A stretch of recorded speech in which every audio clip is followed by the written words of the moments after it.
নমস্কার, সন্ধ্যে 7টায় আমি অয়ন। বিশ্বাস ভাইদের ক্লাবে ক্ষোভের বিস্ফোরণ, এলাকার মানুষ সুরুচি সঙ্গে ব্যাপক ভাঙচুর চালালো। এতদিন পর্যন্ত দম বন্ধ হয়েছিলেন সাধারণ মানুষ, আর তাই আজকে একেবারে ভয়াবহ বিস্ফোরণ, ক্ষোভের বিস্ফোরণ, সুরুচি সঙ্গে ভাঙচুর করলেন এলাকার মানুষ। স্বরূপ বিশ্বাস গ্রেপ্তার। ছবি দেখুন। স্বরূপ বিশ্বাস গ্রেপ্তার হওয়ার পর থেকেই বিশ্বাস ভাইদের নিয়ে সুরুচি সঙ্গে একেবারে ক্ষোভের পাহাড়, ক্ষোভের বিস্ফোরণ, ভাঙচুর। দেখুন সেই ছবি।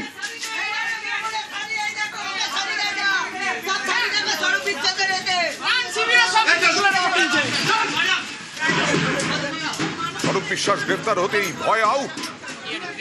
তালা ভেঙে একেবারে সুরুচি সংঘের ভেতরে ঢুকে ব্যাপক ভাঙচুর। সকাল থেকেই টলিউড, ক্ষোভের বিস্ফোরণ টলিউডে সকাল থেকে। আর এবার সুরুচি সংঘে এই যে ব্যক্তিকে দেখছেন, ভয়ে নিউ আলিপুর থানায় ঢুকে গেলেন, আশ্রয় নিলেন এই ব্যক্তি। ব্যাপক মারা হলো। একে বলা হচ্ছে, এলাকার মানুষ বলছেন, স্বরূপ বিশ্বাসের চেলা।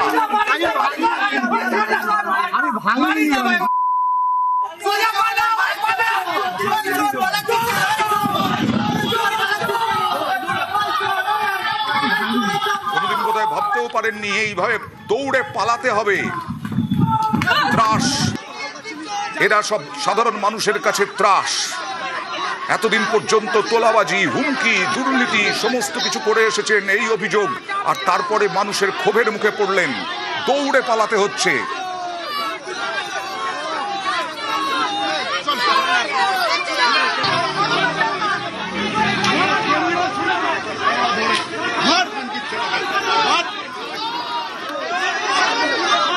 সরাসরি চলে যাব প্রতিনিধি অভিজিতের সঙ্গে। অভিজিৎ একেবারে দমবন্ধ অবস্থায় ছিলেন। এতদিন সাধারণ মানুষ কিচ্ছু বলার, টু শব্দ করার ক্ষমতা ছিল না। আর আজ পালাবদল হতেই একেবারে উত্তেজিত জনতা একেবারে ভাঙচুর করলেন, ক্ষোভে বিস্ফোরণ হলো।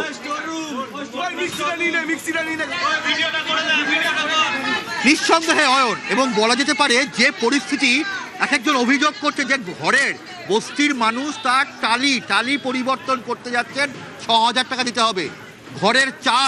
ঘরের চাল যদি পরিবর্তন করতে হয় 10,000 টাকা দিতে হবে। না হলেই বাড়ি ভাঙচুর, বাড়ির মহিলা সদস্যদের থেকে শুরু করে বাচ্চাদেরকে হুমকি, মেরে ফেলার হুমকি। এইভাবেই চলতো বিশ্বাস ব্রাদার্স। অরূপ বিশ্বাস, স্বরূপ বিশ্বাস, এবং রয়েছেন এখানে বহু মানুষ যারা অভিযোগ করছেন। আমরা কথা বলছি, বহু মানুষের সঙ্গে কথা বলছি। কি অভিযোগ ছিল আপনাদের, কি অভিযোগ ছিল? এবং দেখা যাচ্ছে যে পরিস্থিতি অয়ন, এখনো মানুষ এখানে উত্তেজিত, এবং দেখা যাচ্ছে যে যেভাবে উত্তেজনা ছড়িয়েছে। এবং কি অভিযোগ, কি অভিযোগ? এখানে অনেক অত্যাচার করতো স্বরূপ বিশ্বাসের, বরাবরই এরকম অত্যাচার করে এসছে এখানে। এটা হতে পারে পুলিশ স্টেশন, কিন্তু স্বরূপ বিশ্বাসের পার্সোনাল পুলিশ স্টেশন ছিল এখানে নিয়ে এসে লোকাল ছেলেদের দাঙ্গা করতো, মারতো, অনেক কিছু।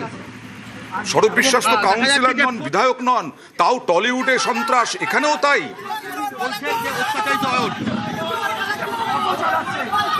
একদমই। এবং বলিউড কেন, টলিউডের সন্ত্রাস এই সুরুচি সঙ্গে, নিউ আলিপুর সুরুচি সঙ্গের পুজোর সময় এখানকার মানুষকে ব্রাত্য করে রাখা হতো, এখানকার আশপাশের বাসিন্দাদেরকে ঢুকতে দেওয়া হতো না, এমনটাই অভিযোগ।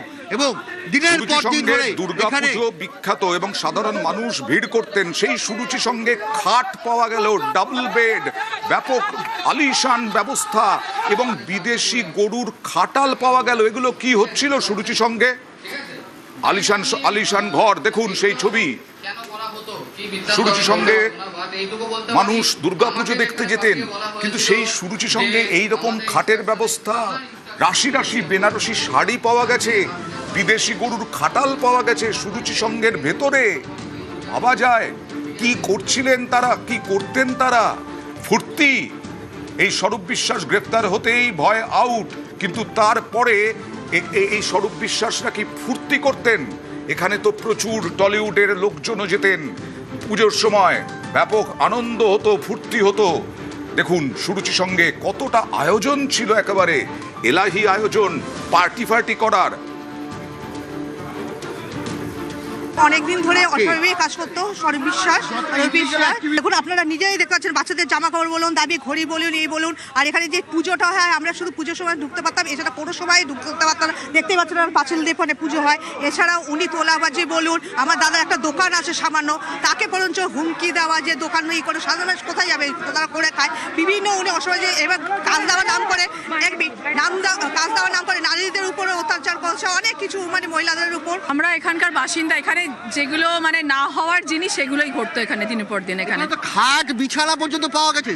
বিশ্বাস ব্রাদার্সরা এমন কার্যকলাপ করে গেছে 81 নম্বর ওয়ার্ডে এবং আমাদের ইন্ডাস্ট্রিতে, মানে যেটা আর কোনো মানুষ হয়তো করতে পারবে বলে মনে হয় না। এদের কাছে রাজকীয় একটা ব্যাপার, জীবনটাই রাজকীয় ব্যাপার, মানুষের টাকা নিয়ে এখানে রাজকীয়ভাবে এখানে এলাই একটা ব্যাপার চলতো এখানে দীর্ঘদিন। স্বরূপ বিশ্বাস আমাদেরকে অনেক অত্যাচার করেছে, আমাদেরকে ঝুলিয়ে মেরেছে। হ্যাঁ, এই জন্য আমরা ঘর বানাচ্ছি, আমাদের ঘরের কাছে টাকা খেয়েছে। আমাদের উদ্দেশ্য এইটা যাতে ওর হাতে না থাকে, স্বরূপ বিশ্বাসের হাতে না থাকে, এটা একটা ভালো সমাজ সেবকের হাতে পড়ুক। উনি এই ক্লাবটা, হ্যাঁ, নলে প্রাইভেট একটা রুম আছে ওপরে, আপনারা দেখে এসছেন, তাহলে এখানে কি হয়?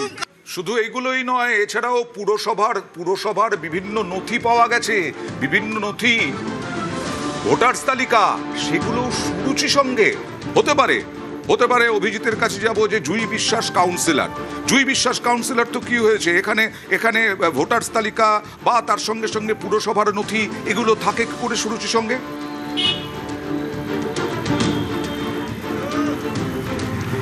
অয়ন, যেটা গুরুতর অভিযোগ যে এই সুরুচি সংঘ ক্লাবটাকে গোটাটা রাজনৈতিক কার্যালয় বানানো হয়েছিল, গোটাটা পার্টি অফিস বানানো হয়েছিল তৃণমূল কংগ্রেসের, এমনটাই অভিযোগ। এবং এখানে 81 নম্বর ওয়ার্ডের কাউন্সিলরের যেমন নানাবিধ কাগজপত্র, ভোটার পরিচয়পত্র থেকে শুরু করে এখানে আধার কার্ড থেকে শুরু করে গত সরকারের যুবসাথী প্রকল্প, কোনো কিছু কাগজ এখানে বাদ যায়নি। আমরা কথা বলবো। আপনার নাম? কৌশিক সরকার। কৌশিকবাবু, এখানে যে একের পর এক সরকারি কাগজপত্র আমরা দেখলাম, কি অভিযোগ, কি পাওয়া গেল? অভিযোগ ইকুয়াল টু স্বরূপ বিশ্বাস, মুখ থেকে বলে শেষ করা যাবে না, রিলের পর রিল চলে যাবে। শুধু একটা কথা বলে রাখি, মোরাল অফ দ্য স্টোরি, স্বরূপ ইকুয়াল টু সন্ত্রাস। কেন বললাম? আমাদের কোনো কষ্ট হলে, কোনো সুবিধা অসুবিধা হলে আমরা ন্যায়ালয়তে আসি, তার নাম নিয়ালি একটা থানা। হ্যাঁ, তার কাছে আজকে সেই সাম্রাজ্যটা হয়ে গেছিল, আইনানুগভাবে তারা মানুষকে ব্যবহার করতো, কিন্তু এই ন্যায়ালয়তে আসতে দিতেন না। মানুষ এখানে আসতে চাইতো, সে কনভার্ট করতে এই সুরুচির সঙ্গে। এর নাম স্বরূপ। আচ্ছা, ওর লাস্ট একটা কারিকুলাম অ্যাক্টিভিটি আপনাদের বলে রাখি, খুব মজার। লাস্ট ও এই জেলের ভাত খাওয়ার আগে নিয়ালিপুরের একটা বাড়িতে, সে আমার ঠিক মনে নেই, কিন্তু একটা বাড়িতে পায়খানার প্যান্ট ভেঙে গেছে, সে তার প্যান্টটাকে রিপেয়ারিং করছে। স্বরূপ বিশ্বাসের কানে খবর গেছে, তো স্বরূপ বিশ্বাস বলেছে ঠিক আছে, আপনি তো রিপেয়ার করতেই পারেন, ভেঙে যখন গেছে, কিন্তু এটা পাঠিয়ে দেবেন। এটা মানে হচ্ছে 5 লক্ষ টাকা। এটা মানে হচ্ছে স্বরূপ। এই দেখুন লাস্ট কি বললেন, নিচে গোমাতা 5 লক্ষ টাকা পাঠিয়ে দেবেন, কারণ এই ট্যাঙ্ক ভেঙে গেছে, ট্যাঙ্ক সারাবেন একজন ভদ্রলোক, তার জন্য তাকে 5 লক্ষ টাকা দাবি করা হলো। আর এই স্বরূপ বিশ্বাসের অত্যাচারের কথা বারবার বলে আসছেন, আর এই স্বরূপ বিশ্বাস দুই ভাইয়ের সুরুচি সঙ্গে আজকে বিরাট উত্তেজনা, ক্ষোভের বহিঃপ্রকাশ ঘটলো কিভাবে? এই ঘরের মধ্যে জুই বিশ্বাস, স্বরূপ বিশ্বাসের স্ত্রী, তিনি কাউন্সিলর, কিন্তু কাউন্সিলর বলে সুরুচি সঙ্গে থাকতে পারে কোনো পুরসভার নথি, সুরুচি সঙ্গে থাকতে পারে ভোটারদের তালিকা, এই প্রশ্ন তো উঠবেই। এছাড়াও আলিশান ঘর একেবারে সুরুচি সঙ্গে, এবং সেখানে খাট কি নেই, দামি দামি শাড়ি, সমস্ত কিছু এলাহি জীবনের আয়োজন একেবারে ওইখানে। আর কারা কারা যেতেন, এটাও তো বড় প্রশ্ন। আর গতকাল স্বরূপ বিশ্বাস গ্রেফতার হওয়ার পরেই রাত 11টার পরে আমাদের প্রতিনিধি ইরণ রায় বর্মনের প্রতিবেদন দেখুন, সুরুচি সঙ্গের কি অবস্থা, ওখানকার মানুষ কি বলছেন, পুজোর সময় সারা বছর কি হয়রানি হতে হয়। আমি তোমায় দেখাবো যে ক্লাবের মাঠের কথা বলা হচ্ছে, সুরুচি সংঘ এই মাঠে পুজো হয়, যদিও এই মাঠটি বা এই যে জমিটি এটা কিন্তু কোনো ক্লাবের জমি নয়, যেটা সূত্রের খবর এটি একটি সরকারি জমি, এটা দখল করে রাখা হয় সারা বছর এবং ঘিরে রাখা হয়। এর ভেতরে নাকি একাধিক অফিস রয়েছে, সেই অফিসগুলোতে নাকি অপরাধমূলক কাজকর্ম, থ্রেড কালচার সব নাকি এখানেই হতো। এই হচ্ছে সুরুচি সংঘ লেখা বোর্ড। এই মাঠটায় কি আছে? এই মাঠটাতে অ্যাকচুয়ালি স্বরূপ বিশ্বাস বা সুরুচি সংঘের, এটা অ্যাকচুয়ালি এলআইসির মাঠ। এটা সুরুচি সংঘ যখন পুজো করে তারপর থেকে কি করে, এটা সাধারণত বাচ্চাদের খেলাধুলার জন্য করা উচিত ছিল, কিন্তু এই মাঠটাকে কি করেছে ওরা, পুজোর পরেও তিরপল দিয়ে একদম নিশ্চিত নিরাপত্তার ঘেরাটোপে ঘিরে রেখেছে। এবং যদি দেখা যায় এইটা একটা এসি অত্যাধুনিক সুবন্দোবস্ত এই রুমের ভেতর আছে। রুম, হ্যাঁ, এই রুমে কি হতো? এই রুমে অনেক রকম কাজ হতো, বখরা পাওনা দেনা পাওনা এইসব কাজকর্ম কে হতো। করতো? যারা ছিল স্বরূপ বিশ্বাস স্টিল, যে দাদাগিরি যে সিন্ডিকেট রাজ ছিল সেটা এখন আপাতত কমে গেল। টলিগঞ্জ থেকে শুরু করে নিউ আলিপুর সমস্ত লোকের মধ্যেই একটা মানে ভয় ছিল যে যদি মুখ খুলি, যদি আমাদের কিছু হয়, মুখ খুললেই তাই সে অ্যারেস্ট হতো। লোক হিসাবে ভালো না একদম, রাইট, একদম ভালো। কেন? ওই যে তোলাবাজি সবকিছু সিন্ডিকেট সবই আছে ওনার মধ্যে। এবার ওনাকেই সবাই ভয় পেত, আমরা ভয় দেখাতো ভয় দেখাতো। প্লাস যেহেতু আমরা বিজেপি করতাম বলে ওনারা আমরা পিঠের চামড়াও গুটিয়ে বলেছিল। Threat culture. ঠেট এইটা এই টিএমসি গুন্ডা বিজেপি করে বলে এইভাবে মারা হয়েছিল। কে মেরেছিল? এই টিএমসির গুন্ডারা, এই স্বরূপ বিশ্বাসের ছেলেরা যাদেরকে মান্থলি দিত স্বরূপ বিশ্বাস। আচ্ছা, মান্থলি দিয়ে স্বরূপ বিশ্বাস লোক রাখতো? মদ খেত। তাদের নাম কি? বিশ্বনাথ মিদ্দে, সুব্রত বোস। এই দেখুন ভিডিওটা, এই দেখুন। কে করছে? এই তো স্বরূপ বিশ্বাসের দমে এরা করতো। তারপরে মারার পর যখন পুলিশ স্টেশনে আসতাম, দাদা এই লোকরা বিজেপি করে বলে মেরেছি, কেস নিত না, পুলিশ কেস নিত না।